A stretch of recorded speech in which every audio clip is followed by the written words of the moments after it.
Signori, signores, Johnny, my friend, welcome back to Belanja Mobil Channel. Nah, kali ini gue akan membahas family car, dimana ini adalah out of the box ya. Biasanya gue bahas Alphard, Velfire lagi.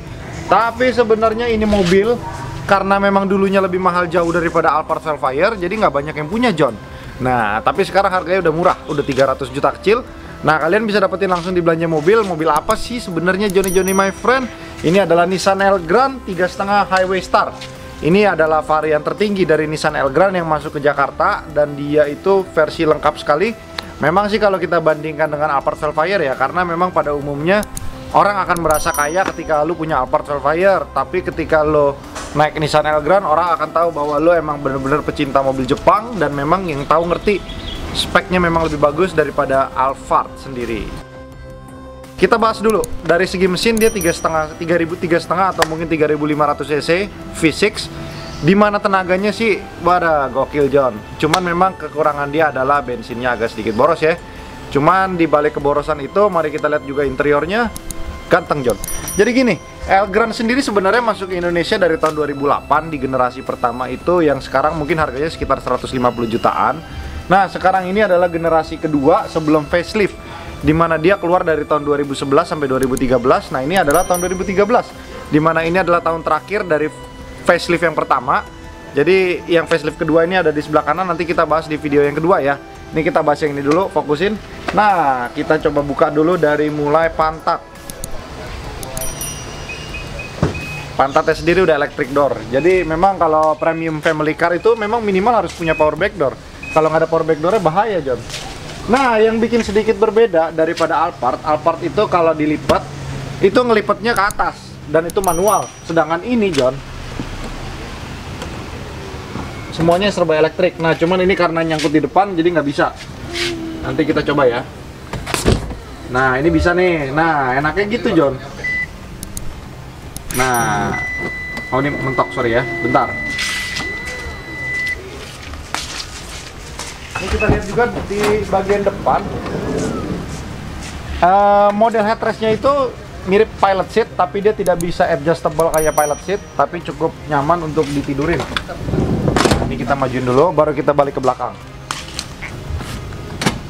Nah, kalau kalian lihat di sini, ini bagasi lagi ekstra. Jadi kalau kalian mau bawa bagasi yang lebih gede, ini tinggal dicopot, John.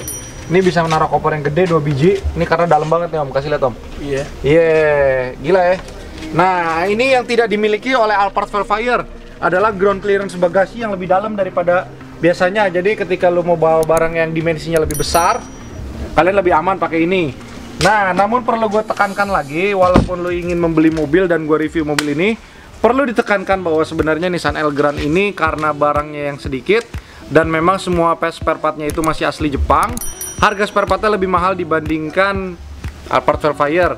Namun kita tahu namanya juga spare part yang asli Jepang, pasti material build-nya lebih bagus. Jadi ketika kalian sudah melakukan replacement parts-nya, itu umurnya pasti lifetime-nya lebih panjang daripada biasanya.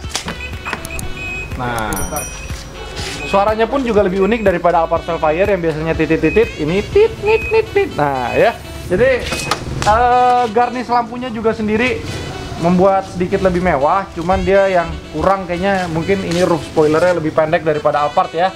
Lalu ininya dia punya wiper, sebenarnya harusnya kayak Alphard di dalam nih. Jadi ya oke lah. Spionnya sendiri, John, jelek, John. Kalau gue bilang spionnya kurang bagus. Namun perlu ditekankan bahwa 3,5 Highway Star ini sudah dilengkapi kamera 360. Jadi dia punya 4 kamera di mana ada di depan, di belakang, di kiri dan di kanan. Jadi kalau kalian mau parkir akan lebih mudah, John. Nah, sudah gitu, penyakit dimana Elgrand itu selalu, karena Elgrand sendiri sebenarnya seperti Alphard generasi pertama ya, dia CBU. Jadi dimana mobil CBU itu bikinan Jepang, dia didesain untuk 4 musim, dimana misalkan musim dingin, musim panas, musim gugur, dan musim salju. Jadi kalau misalkan dashboardnya dibuat untuk di negara tropis kayak kita, itu rata-rata dashboardnya sudah pada retak, mau kilometer 10.000, mau kilometer 20.000, rata-rata pasti retak. Nah, jadi ini dashboard sudah diremajakan, jadi dashboardnya sudah aman untuk kalian pakai di negara tropis. Nah, untuk kilometer sendiri baru jalan 62.000, yang artinya per tahun itu cuma dipakai nggak nyampe 10.000. Cukup rendah ya untuk mobil tahun segini ya. Nah, yang bikin lebih unik lagi John, kalau lu beli Alphard, lu mau naikin ininya, biasanya ada pencetan lagi. Tapi kalau ini gini, tuh. Jadi joknya tetap bisa maju mundur. Nah, duduknya juga ada kayak sedikit bucket di sini, jadi kalian lebih enak lah duduknya. Nah, kalau untuk secara eksterior, gue bandingin sama Alphard ya. Memang ini lebih mewah, tapi kalau gue pribadi memang lebih suka Alphard. Jadi ya, gue memang Alphard minded sih. Tapi kalau kalian nyari yang sesuatu yang beda daripada yang lain, karena ini adalah Nissan Elgrand, ya why not gitu loh. Nissan Elgrand sendiri bukan barang jelek kok. Nissan itu pasti build materialnya selalu bagus. Apalagi Nissan yang ini masih CBU, artinya complete build up dari Jepang. Mari kita lihat dalamnya yuk.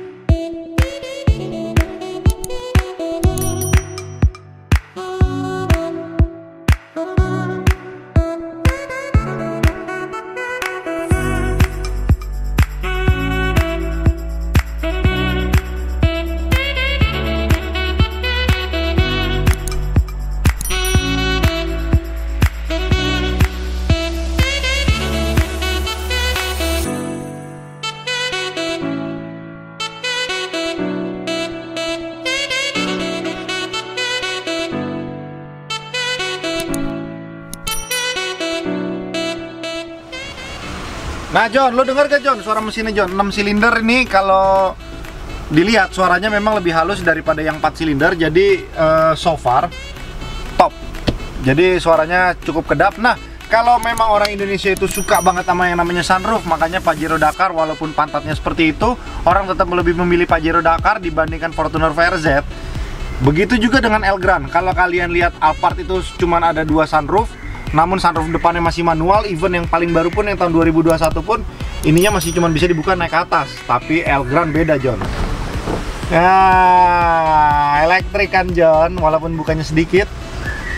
Jadi cukup keren ya. Nih belakangnya juga gede banget, kalian bisa lihat. Nah ya. Nah makanya kalau kalian ini memang orang yang pecinta sunroof, kalian punya 2 sunroof elektrik. Wow. Joknya sendiri sebenarnya ada heaternya, cuman sebenarnya di Jakarta nih nggak terlalu dipakai heater kali ya. Lu mau ngapain panas-panasan? Bingung juga John. Nah, kompartemen dia di sini ada cup holder, agak sedikit unik karena dia punya 4 cup holder nih. Nah, driving experience-nya sendiri, kalau gua ngerasa bahwa ini lebih kayak bawa minivan Jepang ya dibandingkan bawa Alphard ya. Kalau Alphard apa karena gua udah terlalu banyak nyobain bawa Alphard, ketika bawa ini gue agak sedikit miss. Salah satunya adalah powernya yang sangat besar. Sudah gitu ketika gue tahu harganya sekarang berapa, 300 jutaan, gue kok kayak agak kaget gitu loh. Anjay, ini mobil dulu berapa duit, sekarang udah tinggal 300 jutaan lagi. Jadi ya memang harga segini sih 300 juta lebih dikit ya, worth it sekali ya untuk dibeli ya Nissan Elgrand ya. Walaupun memang kalau kalian balik ke maintenance-nya memang perlu perhatian lebih. Tapi jangan salah, kalau kalian dapat mobilnya kondisinya seger, kalian tidak perlu maintenance yang banyak. Jadi tinggal terusin aja apa yang udah dilakuin sama owner sebelumnya. Nah, untuk driving position sendiri, dia memang lebih nyaman dibanding Alphard. Karena kalau Alphard itu lebih tegak. Cuman memang yang gue agak tidak suka itu sebenarnya ininya nih John. Dia punya clusternya. Jadi gue memang terbiasa dengan cluster yang model kotak, yang kayak si Alphard Vellfire. Ini agak sedikit ini ya.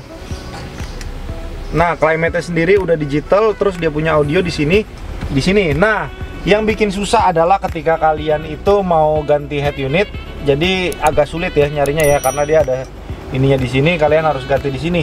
Tapi jangan takut Joni. Jadi sebenarnya Nissan Elgrand ini sudah dipadu dengan premium sound, dimana speakernya juga udah cukup lumayan, TV-nya juga udah motorized ya, bawaan dari depan. Jadi kalau kalian mau mungkin tinggal dibeliin modul aja atau mungkin amplifier lagi, biar bisa pasang Netflix atau apa gitu di mirroring. Zaman sekarang udah banyak lah yang bisa begitu. Karena sebenarnya mobil CBU itu harus dinikmatin speaker-speaker aslinya, nggak perlu lo ganti John. Memang mereka sudah desain dengan secara bagus. Oke, kita coba duduk di belakang John.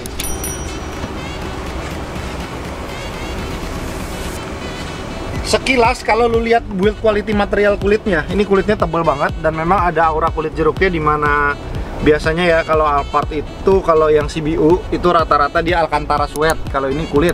Nah, cuman yang gue demen itu kulitnya dia itu bukan kulit kayak Lexus atau Toyota. Jadi kalau Lexus dan Toyota biasanya kulitnya itu Napa. Memang kalau Napa itu 1 tahun 2 tahun pertama itu bagus. Tapi kalau udah menginjak tahun ketiga biasanya udah pada mulai crack karena mereka bahannya Napa. Jadi gini, gue jelasin sedikit perbedaan Napa sama bahan kulit seperti ini. Napa itu sebenarnya kulit asli, tetapi dia di finishing materialnya itu dibikin tidak ada kulit jeruknya. Nah, biasanya yang kayak begitu tuh lebih rentan untuk crack di tahun ketiga. Jadi kalau yang kayak gini nih lebih bagus. Kita coba duduk ya. Ya, posisi duduknya sebenarnya gini. Ini lebih pendek daripada bangku si Alphard. Tapi kalau menurut gua, lu punya orang tua yang agak sulit jalan, naik ke atasnya lebih gampang karena posisi bangkunya lebih pendek daripada si Alphard. Lalu apalagi kalau yang Alphard Pilot Seat itu ada pagernya gitu ya, jadi lu mesti agak susah ya kalau lu mau bopong orang tua lu ke dalam ya. Jadi kalau kalian yang lebih sayang orang tua, beli ini sih cocok. Cuman memang kalau untuk sendiri lebih pegel karena di sininya nggak ada armrest. Coba. Oh, ada John, sorry John. Ada armrestnya. Nah, ya cuman mungkin kalau lu lebih gendut agak susah kali. Ini posisi duduk enak sih, buat tidur juga enak. Nah, ya heran ya, kenapa ya di depan ada 4 cup holder, di sini ada cup holder 4. Mungkin harus ngebirnya 2 kaleng kali ya, John. Yang belakang, John? Yang belakang gue belum coba duduk, cuman kayaknya enakan review yang tengah sini aja karena memang sebenarnya mobil family car ini nih identik dengan bangku tengahnya ya Om ya. Oh iya. Kalau bangku tengahnya nggak enak, yang belakang sih terserah deh ya nggak? Biasanya kan gitu. Nah, pengaturan AC-nya sendiri terus terang ini lebih kurang manis ya, bagusan Alphard ya. Ya. Jadi ya itulah John. Jadi Alphard dan Elgrand mempunyai karakter masing-masing. Jadi kesimpulannya kalau kalian memang demen yang mainstream dan memang banyak yang pakai, then you have to buy Alphard or Velfire. But if you want a luxurious Japan fan, ya lo harus beli ini premium fan-nya Nissan Elgrand, yang dimana orang Jakarta itu nggak banyak pakai. Udah gitu modelnya juga nggak ketinggalan, memang Jepang banget. Ya lo beli Elgrand, harganya juga 300 juta lebih. Kalian bisa cek aja langsung ke Belanja Mobil. Mereka sediakan fasilitas kredit yang mudah, jadi kalian bisa lebih gampang ya pembayarannya ya. Namanya kan sekarang ini milenial nih demen banget beli mobil kredit. Bukan artinya mereka tidak punya duit, tapi mereka itu lagi pada gencar sibuk untuk menginvestasikan duit mereka secara ini ya. Jadi makanya ya zaman sekarang mobil begini sih perlu lah kalau misalkan lo udah punya orang tua yang agak sulit jalan, atau mungkin lo punya anak, family car seperti ini cocok. Apalagi musim pandemi begini kan, kita pasti jalan-jalannya lebih banyak naik mobil daripada naik pesawat. Lo naik pesawat juga takut kan?